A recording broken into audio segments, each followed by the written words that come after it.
discípulos, alegrai-vos, exultai de alegria, pois bem grande a recompensa que nos céus tereis um dia.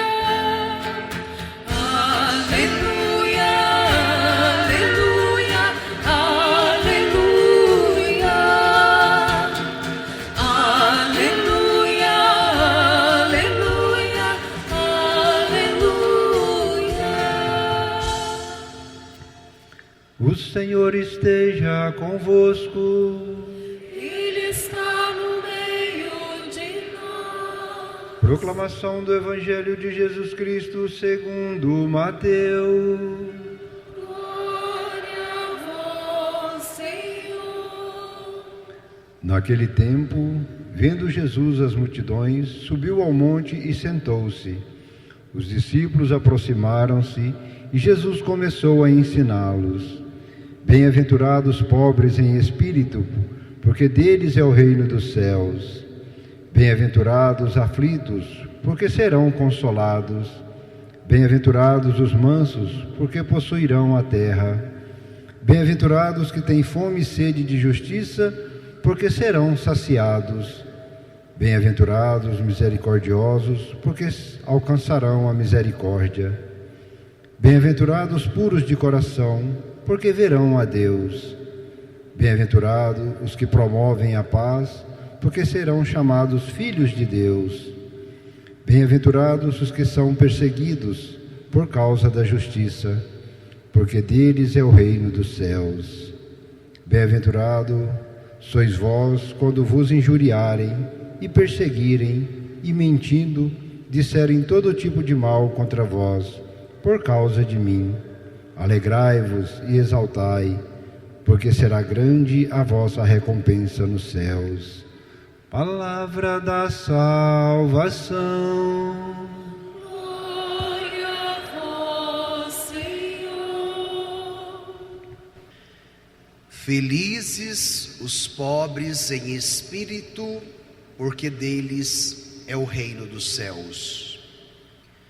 Irmãos e irmãs, celebramos hoje a liturgia do 4º domingo do tempo comum.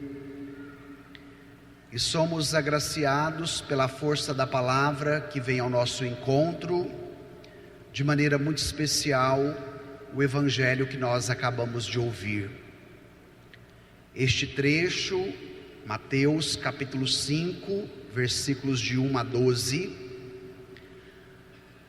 fazem parte de um grande discurso de Jesus, contido no evangelho de Mateus, chamado o discurso ou o sermão da montanha, que é o núcleo do ensinamento de Jesus no evangelho de Mateus. Eu tenho provocado vocês desde o início do ano litúrgico, que ao longo desta caminhada que nós estamos fazendo, vocês possam em casa ler todo o evangelho segundo Mateus. E quando vocês chegarem no capítulo 5 e 6, encontrarão este cerne do ensinamento de Jesus.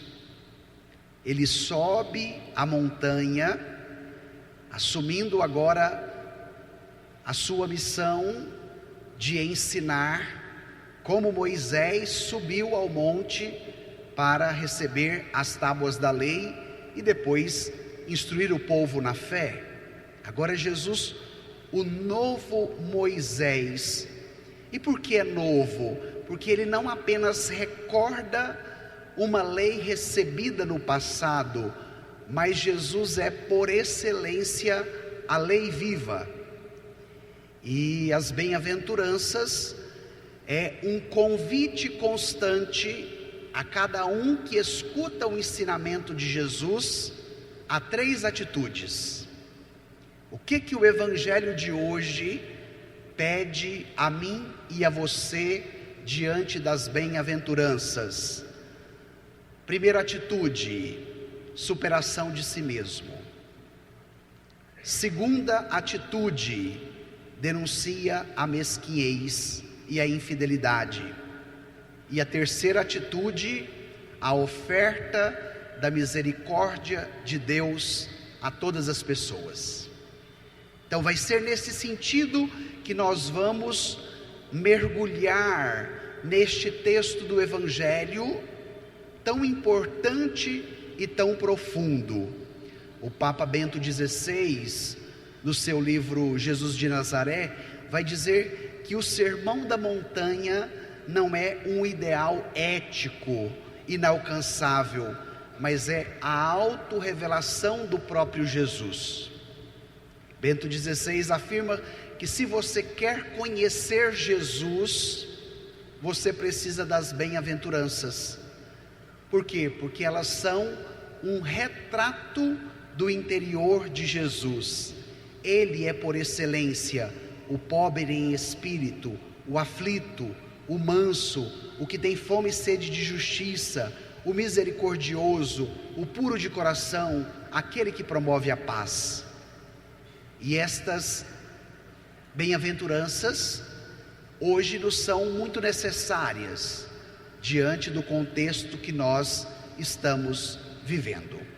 Uma breve introdução, porque agora eu quero tomar com vocês alguns elementos do próprio texto.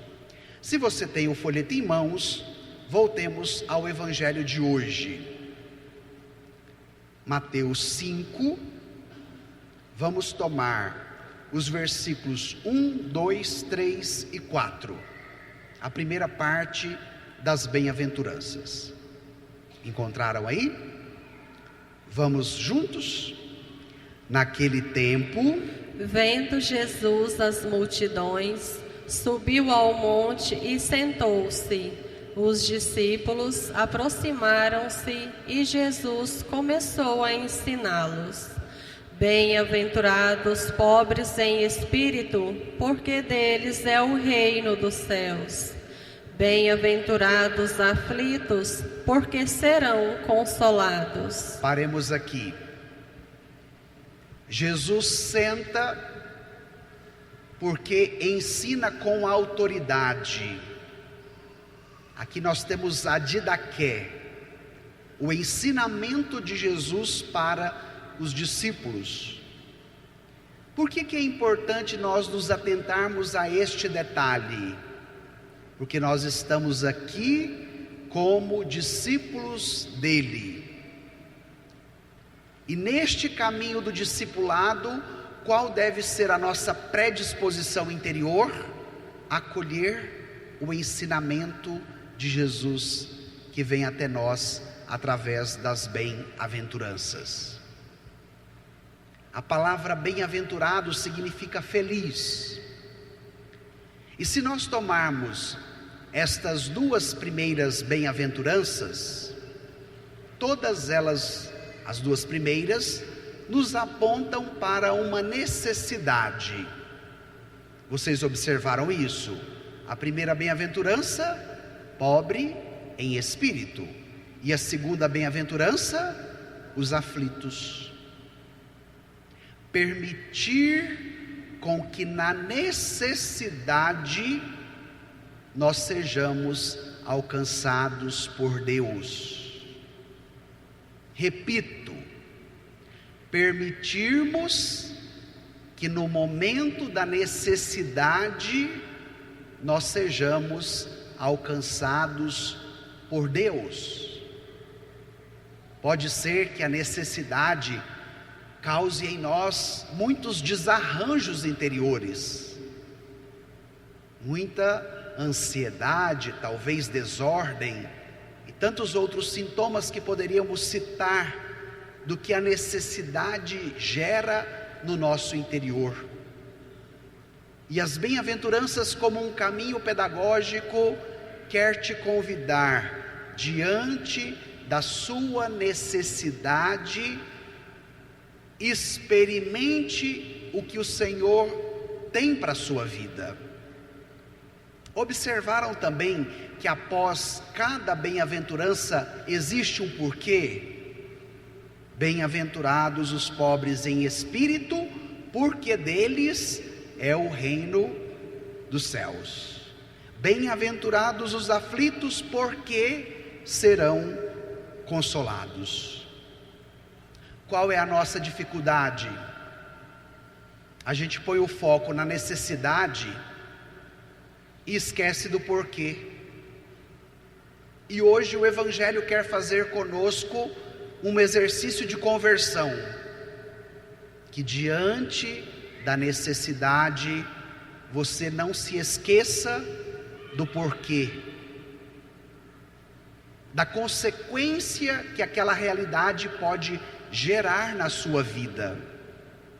A pobreza em espírito não é apenas na categoria sociológica, daquilo que é material que a pessoa não tem.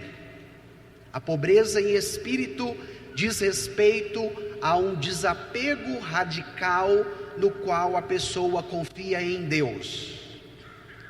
Quando eu cheguei nesta bem-aventurança, preparando a homilia de hoje, eu comecei a me perguntar: quais são os momentos da minha vida em que eu não consigo ser pobre em espírito?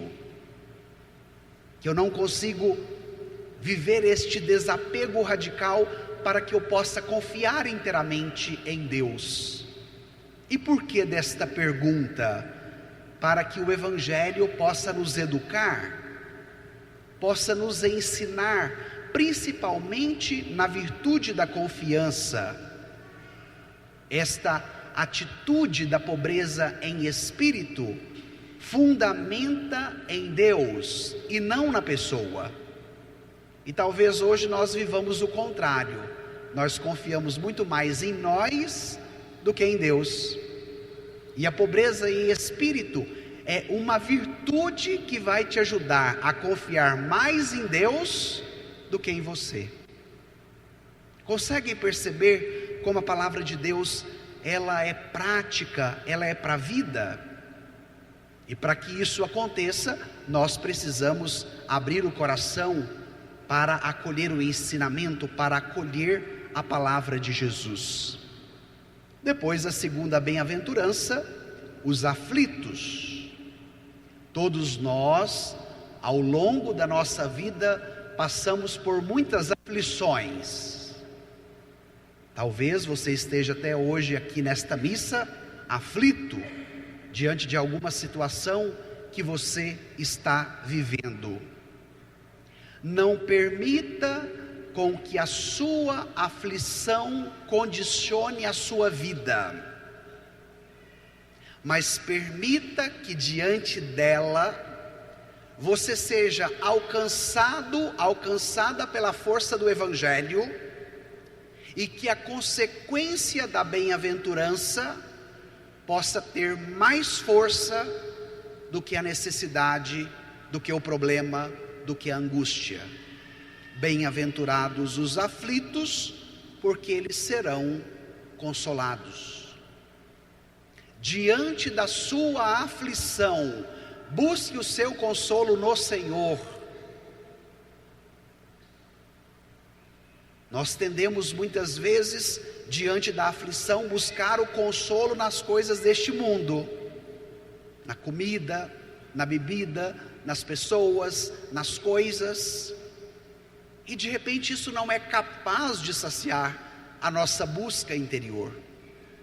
E o Evangelho de hoje quer nos falar que este consolo que o Senhor nos oferece brota da sua Páscoa, que a morte, a dor, o sofrimento, a angústia não terão a última palavra, mas a última palavra será do Senhor, e a sua palavra é de vida, é de ressurreição, é de eternidade. Este é o consolo que o cristão tem diante das suas aflições. Deus nos consola para que nós possamos consolar os demais. Esta é uma frase do Papa Francisco na Evangelho Gáudio, que é um documento muito importante escrito por ele. Ele vai dizer que nós somos consolados pelo Senhor para que nós sejamos capazes de consolar quem está à nossa volta. Por isso, meu irmão, minha irmã, todas as vezes que você estiver muito aflito, o que você deve pedir ao Senhor? O seu consolo. Quando o coração estiver muito agitado, angustiado, põe a mão sobre o seu peito e diga, pedindo ao Senhor: dai-me, Senhor, o seu consolo. Diante da minha aflição, Senhor, eu preciso do seu consolo. Quando nós vamos colocando em prática as bem-aventuranças, elas vão qualificando o nosso modo de viver, não só a fé, mas também as relações do cotidiano. Voltemos novamente ao texto para as próximas bem-aventuranças. Nós vamos tomar agora os versículos 5, 6, 7 e 8. Versículos de 5 a 8. Então leia com bastante atenção estas bem-aventuranças. Vamos lá? Bem-aventurados os mansos, porque possuirão a terra. Bem-aventurados que têm fome e sede de justiça, porque serão saciados. Bem-aventurados misericordiosos, porque alcançarão misericórdia. Bem-aventurados puros de coração, porque verão a Deus. Paremos aqui, minha gente. A próxima bem-aventurança nos fala de uma virtude muito necessária, a mansidão. Vocês têm percebido o quanto a nossa sociedade está violenta? Quando você liga o noticiário, ou quando você acessa uma página para ver as notícias, quanta violência em todos os aspectos. O que pode qualificar esta sociedade tão violenta? A mansidão do Senhor. Jesus pagou o extremo da violência do seu tempo, que foi a morte de cruz. Mas como nos diz a própria palavra, ele assume a violência com mansidão. Pai, perdoa-lhes, porque eles não sabem o que fazem. A mansidão é capaz de superar a violência. E isso também é uma orientação para a vida cotidiana. Às vezes na família, com o esposo, com a esposa, de repente na educação com os filhos, no momento da educação que precisa chamar a atenção. Muitos de vocês já são avós e ajudam também na criação dos netos. Pode ser que existam impasses da vida onde a violência surge como forma de resolver o problema. Mas a violência não resolve o problema, mas ela gera mais problemas além daqueles que já existem. Todas as vezes que você sentir no seu coração este ímpeto da violência, peça a graça desta bem-aventurança. E qual é a graça da bem-aventurança? A mansidão. Porque os mansos possuirão a terra. A mansidão é uma força dominada pelo amor. Não permita ser você dominado pela violência, mas seja você dominado pelo amor. E que esta bem-aventurança também possa nos educar interiormente falando. Lembra lá no início do Evangelho, Jesus ensinava os discípulos. Nós precisamos de uma educação da nossa interioridade. E as bem-aventuranças é como uma carta magna de Jesus, que é capaz de nos instruir, de nos educar neste caminho de fé. Depois, bem-aventurados os misericordiosos. Se vocês tomarem a exegese bíblica, que é a arte de interpretação do texto bíblico, a misericórdia é o atributo que sintetiza quem é Deus. E isso ficou muito evidente no pontificado do Papa Francisco.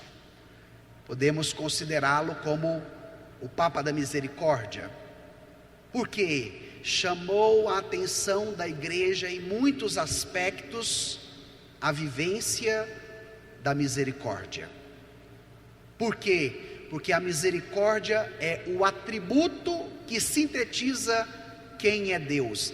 Ele é, por excelência, o misericordioso. E Jesus, nos trazendo a face de Deus, o que vai fazer em nosso meio? Transbordar esta misericórdia para que nós sejamos capazes de experimentá-la. O Papa Francisco gostava de dizer: quando nós experimentamos a misericórdia de Deus, nós somos capazes de realizarmos a revolução da ternura. E hoje peça você nesta missa a graça de experimentar a misericórdia de Deus na sua vida. Porque quando a gente faz esta experiência da misericórdia em nós, isso desdobra e alcança os demais. Existe um porquê da bem-aventurança. Bem-aventurados os misericordiosos, porque eles vão alcançar misericórdia, porque eles também serão misericordiosos. Quem vê a Deus, quem experimenta a Deus, age como Ele. Então, se Ele é por excelência misericordioso, experimentando a Ele, nós também seremos misericordiosos. A misericórdia nos coloca nesta atitude de empatia para com os demais. Isso também me veio muito forte ao coração, diante de uma sociedade tão polarizada, tão dividida como a da nossa, em todos os sentidos, não é? No sentido político, no sentido religioso, no sentido social. Quantos elementos vão entrando aí na nossa vida, no nosso coração, na nossa cabeça, e vão nos dividindo, nos colocando uns contra os outros. E o remédio capaz de superar esta divisão, a misericórdia de Deus. Por isso, irmão e irmã, não tema neste domingo de pedir a graça desta bem-aventurança. Esta bem-aventurança, ela nos qualifica diante de duas necessidades: fome e sede de justiça. Bem-aventurados os que têm fome e sede de justiça, porque serão saciados. Qual é o significado da justiça nesta bem-aventurança? Ela nos diz respeito à fidelidade à vontade de Deus. O que significa ser justo na Bíblia? Significa ser uma pessoa que se abre à vontade de Deus e permite com que esta vontade se concretize na sua vida. Logo, a fome e a sede de justiça é a busca pela vontade de Deus. Não é meramente uma justiça legalista, mas é aquela retidão que vem da fé. Diante de uma sociedade tão injusta como a nossa, nos é necessário esta fome e esta sede de justiça, para que nós não caiamos no caminho da injustiça, da corrupção. Porque hoje as pessoas são muito mais induzidas a entrar no esquema perverso da injustiça, da corrupção, do erro, do que de fato ser um canal que pode transformar aquele meio. você na sua atuação profissional, independente de qual seja ela, não permita com que a injustiça e a corrupção te desvirtue, te tire dos seus princípios, talvez princípios basilares que você aprendeu lá na sua casa com o seu pai e com a sua mãe. Mas seja você um cristão que tem fome e sede de justiça, e que diante das corrupções e das injustiças, você seja um bem-aventurado no qual possa brilhar a luz do Cristo, porque Ele é por excelência o bem-aventurado do Pai. Mas nós só podemos nadar contra esta correnteza se de fato as bem-aventuranças estão impregnadas no nosso coração. E por último, deste bloco que nós estamos meditando, bem-aventurados os puros de coração, porque verão a Deus. No Antigo Testamento, minha gente, todo mundo tinha o desejo de ver a Deus, mas eles tinham o seguinte pensamento: a face de Deus é tão grandiosa que ninguém aguenta vê-la. Uma pessoa, se ver a face de Deus, ela morre. Isso é muito evidente quando Moisés está diante da sarça ardente. Como é que Moisés fala com Deus? De costas, porque Moisés acreditava que ele não era capaz de ver a face de Deus. E agora, com Jesus, a coisa muda, porque no mistério do Natal, este Deus assume a nossa face e se torna semelhante a nós, para que nós reconheçamos a nossa face na face de Deus. E aí vem um exercício para a sua semana. Hoje nós somos muito narcísicos e olhamos muito para o espelho, não é verdade? Para pentear o cabelo, para passar o batom, para pôr um perfume, para fazer a maquiagem, para arrumar a roupa. Faça o seguinte exercício quando você olhar para o espelho: a minha face está parecendo com a face de Jesus? O meu rosto transparece aquilo que eu já experimentei de Jesus na minha vida? E por que isso, minha gente? Porque hoje nós temos uma graça que o povo do Antigo Testamento não teve: a graça de ver a Deus, a graça de parecer com Ele, a graça de sermos ensinados por Ele, para que esta palavra nos molde. E a partir do momento que nós vamos contemplando a face de Deus, Ele nos dá uma grande virtude para o nosso tempo presente. Qual é a virtude? Da pureza do coração. Quando nós nos abrimos às bem-aventuranças, que vão realizando em nós uma obra nova, que vão purificando o nosso coração, aquilo que em nós ainda precisa ser aprimorado, nós vamos resplandecendo a face de Deus em nós. Por isso, do exercício durante a semana, de olhar para a sua face e de se perguntar: ela está parecendo com a de Jesus? Aqui no sentido simbólico, no sentido interior. Vamos ao final do texto. Tomemos aí dos versículos 9 a 12. Encontraram? Vamos juntos? Bem-aventurados os que promovem a paz, porque serão chamados filhos de Deus.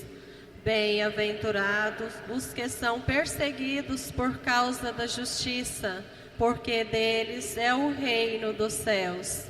Bem-aventurados sois vós, porque vos injuriarem e perseguirem, e mentindo disserem todo tipo de mal contra vós, por causa de mim. Alegrai-vos e exultai, porque será grande a vossa recompensa nos céus. Porque será grande a vossa recompensa nos céus. Porque será grande a vossa recompensa nos céus.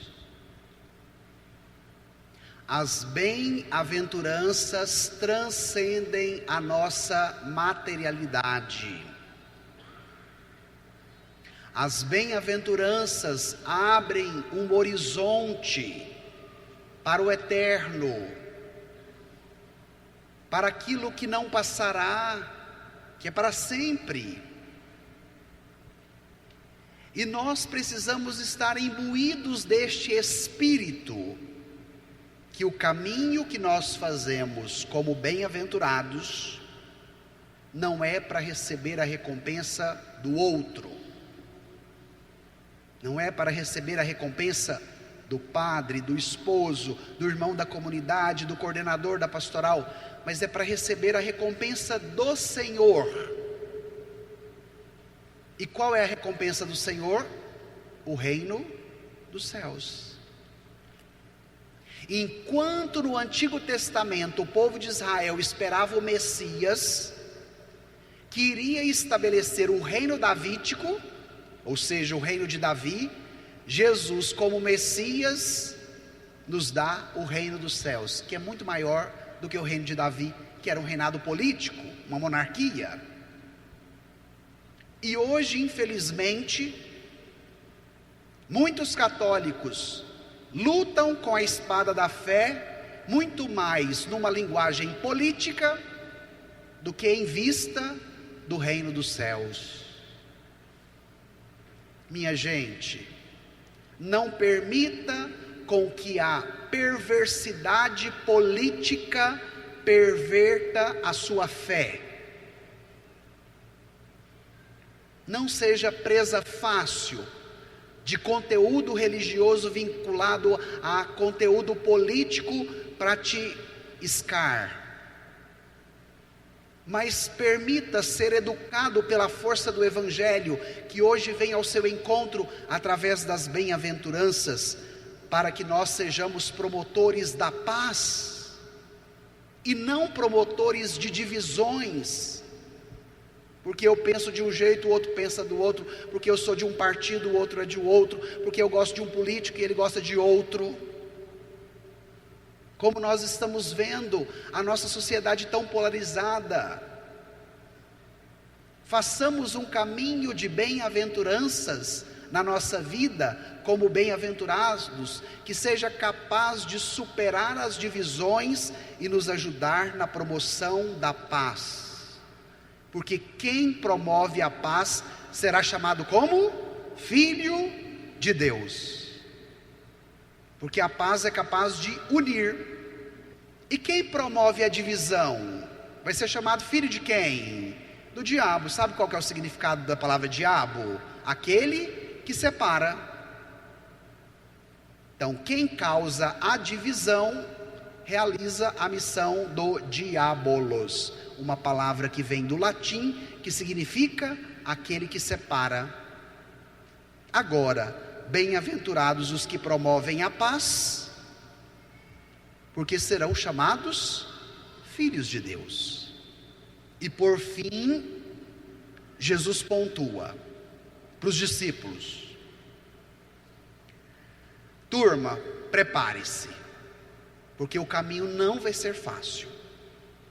Vai haver as dificuldades, vocês serão perseguidos. Fiquem atentos ao que vai acontecer comigo, a cruz, porque com vocês não será diferente.